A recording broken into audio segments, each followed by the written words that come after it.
السلام علیکم ورحمۃ اللہ وبرکاتہ۔ الحمدللہ رب العالمین والصلاة والسلام علی سید المرسلین، اما بعد۔ الصلاة والسلام علیک یا رسول اللہ صلی اللہ تعالی علیہ وسلم۔ میرے پیارے آقا علیہ الصلوۃ والتسلیم کے پیارے دیوانوں، آج آپ کے سامنے میں مستورات خواتین کے حوالے سے کچھ مخصوص مسائل لے کر حاضر ہوں، جس کا تعلق روزے سے ہے۔ میرے عزیزوں، روزے کے لیے عورت کا حیض و نفاس سے خالی ہونا یہ شرط ہے۔ اس میں روزہ رکھنا حرام ہے، نماز حرام ہے۔ پاک ہونے کے بعد نماز کی قضا بھی معاف ہے، لیکن ماہ رمضان کے روزوں کی قضا اس پر رکھنا فرض ہے۔ میرے عزیزوں، یہودیوں میں یہ برائی تھی کہ معاذ اللہ جب ان کی عورتیں اس مخصوص ایام میں ہوتی تو وہ اس کو منحوس جانتے تھے، اس کے ہاتھ کا پانی نہیں پیتے تھے، اس کے ہاتھ کا کھانا نہیں کھاتے تھے، بلکہ اس کو اپنے سے بہت دور کر دیتے تھے، اس کا حجرہ الگ کر دیتے تھے۔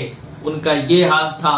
دوسری جانب عیسائیوں میں یہ برائی تھی کہ معاذ اللہ جب ان کی عورتیں اس مخصوص ایام میں ہوتی تو بھی وہ ان سے جو ہے وظیفہ زوجیت کرتے تھے، جمع وغیرہ کیا کرتے تھے۔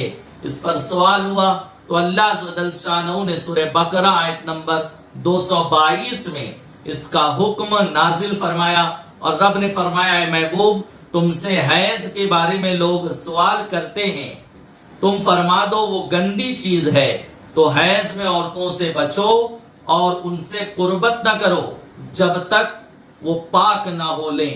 اس میں ان کو بتایا گیا، طریقہ بتایا گیا، اور یہ سمجھایا گیا کہ اس حالت میں عورتوں سے جمع جائز نہیں ہے، اور اس کے علاوہ دیگر معاملات کی اجازت دی گئی۔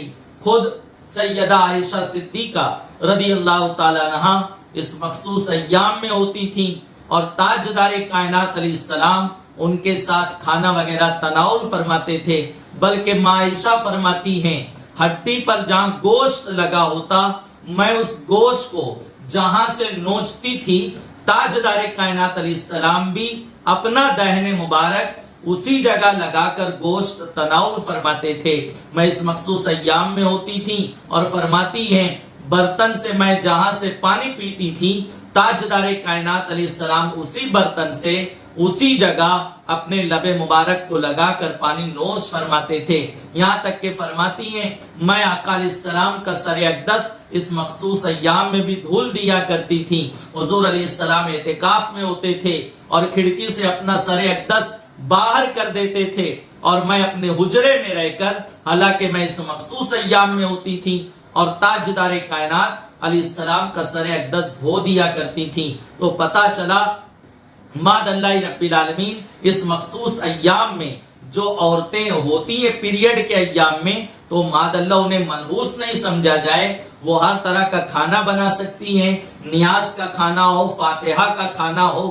تاجدار کائنات علیہ السلام سے مقدس کون ہو سکتا ہے؟ حضرت عائشہ صدیقہ رضی اللہ تعالیٰ عنہا اس مراحل میں ہوتی تھی اور فرماتی ہیں، میں ان کا سر دھل دیا کرتی تھی۔ تو مصطفیٰ جان رحمت صلی اللہ علیہ وسلم آقا علیہ السلام نے ہمیں اعتدال کی راہ عطا فرمائی ہے، جمع سے قرآن نے روکا ہے، اور ان کو روزہ نماز ان پر حرام قرار دیا ہے۔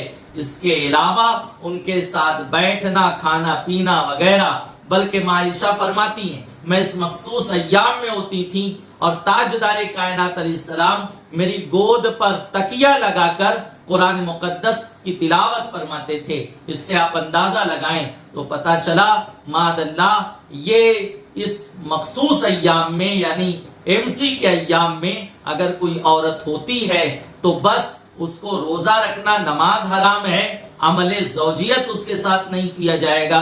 اس کے علاوہ دوسرے سارے معاملات جو ہے اس کے ہاتھ کا کھانا پینا، اٹھنا بیٹھنا، اس کی قطعاً ممانعت نہیں ہے۔ بہرحال عورت کو مخصوص مقام سے 3 طرح کا خون جاری ہوتا ہے، ایک کو حیض کہتے ہیں، دوسرے کو نفاس اور تیسرے کو استحاضہ کہتے ہیں. وہ تینوں کی ڈیفینیشن تعریف عرض کیے دیتا ہوں. عادتاً عورت کو مخصوص مقام سے جو خون نکلتا ہے وہ بچہ جننے کے سبب سے نہ ہو، کسی بیماری کے سبب سے نہ ہو تو اسے حیض کہتے ہیں. بالغہ عورت کو مخصوص مقام سے جو خون نکلتا ہے وہ بچہ جننے کے سبب سے نہ ہو اور بیماری کے سبب سے نہ ہو تو اسے حیض کہتے ہیں، اور بچہ جننے کے سبب سے ہو تو اسے استحاضہ کہتے ہیں. بچہ جننے کے سبب سے ہو تو اسے نفاس کہتے ہیں، اور کسی بیماری کے سبب سے ہو تو اسے استحاضہ کہتے ہیں. میرے پیارے آقا علیہ الصلوۃ والتسلیم کے پیارے دیوانوں، اب حیض میں اور نفاس میں تو روزہ رکھنا حرام ہے، لیکن استحاضہ میں روزہ رکھنا فرض ہے. استحاضہ بیماری کا خون، استحاضہ وہ خون جو کسی مرض کی بنیاد پر نکلے. تو اب یہ ہمیں سمجھنا ہوگا کہ استحاضہ ہے کیا. تو یاد رکھیں، حیض کی جو کم سے کم مدت ہے، مختلف عادتیں ہوتی ہیں بچیوں کو، عورتوں کو. جو کم سے کم مدت ہے وہ 3 دن 3 رات ہے، اور زیادہ سے زیادہ جو مدت ہے وہ 10 دن 10 رات ہے. 3 دن 3 رات یعنی مکمل 72 گھنٹے. اگر 1 منٹ بھی پہلے موقوف ہو گیا، رک گیا، تو وہ حیض نہیں ہوگا، وہ MC نہیں کہلائے گا، بلکہ وہ استحاضہ ہوگا. اور جو 10 دن سے زائد آئے وہ بھی استحاضہ ہوگا. ایک عورت کو مثال کے طور پر 5 دن کی عادت تھی، اب کسی مہینے، کیونکہ اس میں تبدیلی ہوتے رہتی ہے، 5 دن کی عادت تھی، اب آ گیا کسی مہینے 6 دن 7 دن، تو وہ رک جائے گی. اور یہ اس بات کی علامت ہوگی، اس بات کا سگنل ہوگا کہ اس کی عادت کے دن اب بدل رہے ہیں. تو 5 دن کی عادت تھی، 6 دن آیا، 7 دن آیا، وہ غسل نہیں کرے گی، نماز نہیں پڑھے گی، رکے رہے گی. اگر 7 دن یا 8 دن میں رک گیا، یا 9 دن میں رک گیا، یا 10 دن میں رک گیا، تو 10 سے پہلے 10 تک رک گیا تو کل حیض ہوگا. جیسے 5 دن کی عادت تھی، 7 دن رک گیا تو 2 دن زائد آیا تو وہ حیض ہوگا. 9 دن میں رکا تو 4 دن زیادہ آیا تو عادت اس کی بدل گئی، وہ حیض ہوگا. 10 دن میں رکا تو بھی وہ حیض ہوگا. لیکن 10 دن سے بھی تجاوز کر گیا، 10 دن سے بھی زیادہ ہو گیا، تو اب جو زیادہ ہوگا، جیسے ایک عورت کو، ایک بچی کو 7 دن کی عادت تھی اور اس مہینے 12 دن آ گیا، تو 7 دن حیض کے مانے جائیں گے، اور جو 5 دن ہے وہ استحاضہ کے شمار میں ہوگا. اور اگر 10 دن کی عادت تھی تو 10 دن تک حیض ہے، اس سے جو زائد آئے گا وہ استحاضہ مانا جائے گا. تو یہ یاد رکھیں، 10 دن سے جو زیادہ آیا وہ بھی استحاضہ، اور 3 دن سے پہلے بند ہو گیا یعنی 24 گھنٹے کا 1 دن رات مانا جائے گا. اگر 72 گھنٹے سے پہلے موقوف ہو جائے، 1 منٹ بھی پہلے بند ہو جائے تو وہ استحاضہ مانا جائے گا. اسی طرح سے جو حیض کی شروعات مانی جائے گی وہ 9 سال سے. لڑکی میں حد شہوت 9 سال ہے، لڑکے میں حد شہوت 12 سال ہے. 9 سال سے 15 سال کے درمیان بچی کو جب بھی یہ مخصوص ایام آئیں گے، MC آئے گی، وہ بالغہ مانی جائے گی. اسی دن اس پر نماز اسی وقت اس پہ نماز روزہ فرض ہو جائیں گے. اور اگر 15 سال کی مکمل ہو گئی اور یہ مخصوص ایام نہیں آئے، MC نہیں آئی، جب بھی وہ بالغہ ہو جائے گی. تو اب اگر کوئی بچی 9 سال کی مکمل نہیں ہوئی ہے اور اس سے پہلے اس کو بلڈ جاری ہو گیا تو وہ MC نہیں ہوگا، وہ استحاضہ ہوگا، کیونکہ استحاضہ کی جو قلیل مدت بیان کی گئی ہے جہاں سے شروعات کا امکان ہے وہ 9 سال ہے۔ اس سے پہلے اگر بلڈ جاری ہوتا ہے تو وہ جو ہے استحاضہ ہوگا، 9 سال یا اس کے بعد جو جاری ہوگا اس پر حیض کا اطلاق ہوگا۔ حیض کے رنگ فقہائے کرام نے، علماء نے کتابوں میں جو بیان کی وہ 6 ہے: سیاہ، سرخ، سبز، زرد، گدلا، مٹیلا، مٹی کے کلر کا، یہ 6 رنگ بیان کیے گئے۔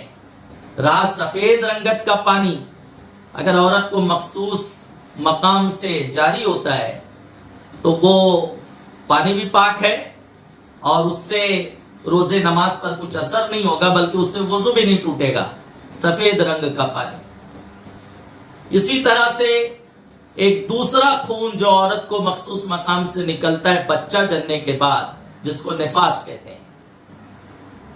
بچہ جننے کے بعد جو خون جاری ہوگا وہ نفاس ہوگا۔ اس کی کمی کی جانب کوئی مدت مقرر نہیں ہے، لیکن اس کی انتہائی مدت جو ہے وہ 40 دن ہے، 40 دن 40 رات۔ اب ضروری نہیں کہ ہر عورت کو 40 دن ہی نفاس ہو، بچہ جننے کے بعد بلڈ جاری ہو 40 دن کوئی ضروری نہیں۔ 10 دن میں بھی بچی پاک ہو سکتی ہے، 15 دن میں بھی ہو سکتی، 20 دن میں بھی ہو سکتی، 25 میں بھی ہو سکتی، 30 میں بھی ہو سکتی ہے۔ لیکن یہ جو بڑی بوڑھی عورتیں ہیں، انہوں نے نہ جانے کہاں سے مسئلہ سمجھ لیا ہے، گڑھ لیا ہے کہ 40 دن سے پہلے وہ عورت کو پاکی نہیں سمجھتی ہیں۔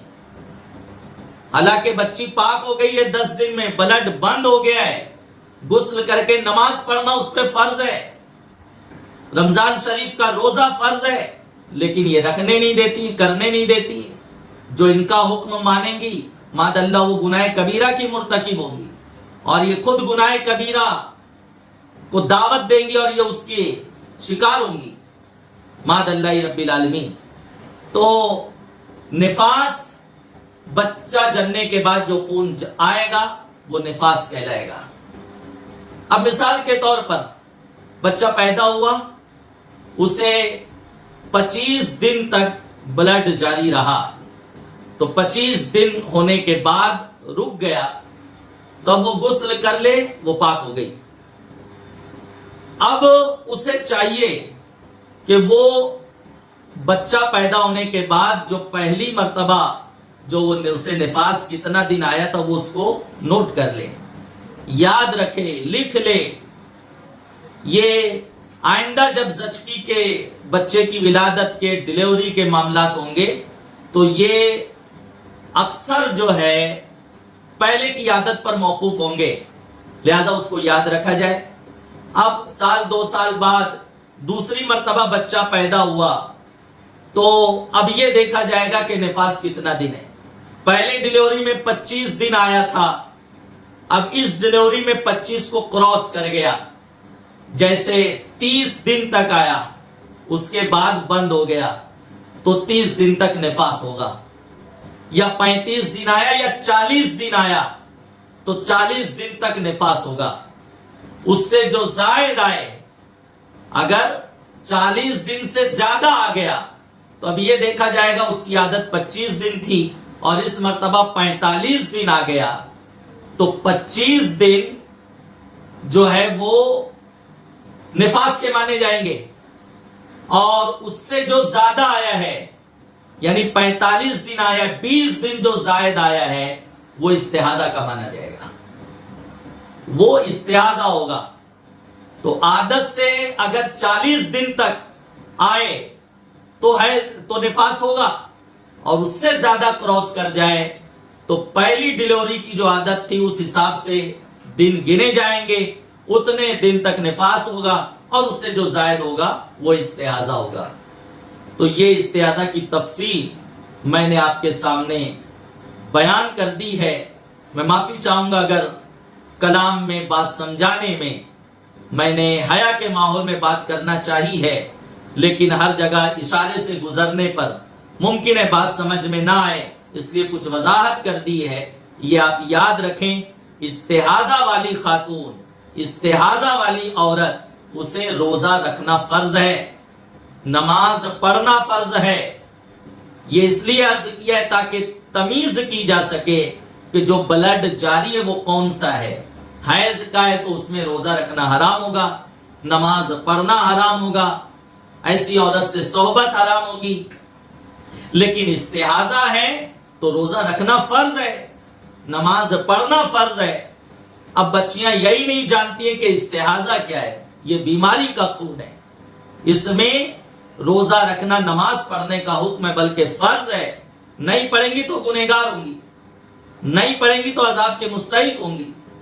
تو میرے پیارے آقا علیہ الصلوۃ والتسلیم کے پیارے دیوانوں، یہ حیض و نفاس اور استحاضہ کے احکام تھے جو آپ کے گوش گزار کیے گئے۔ امید ہے کہ آپ بات سمجھیں گی۔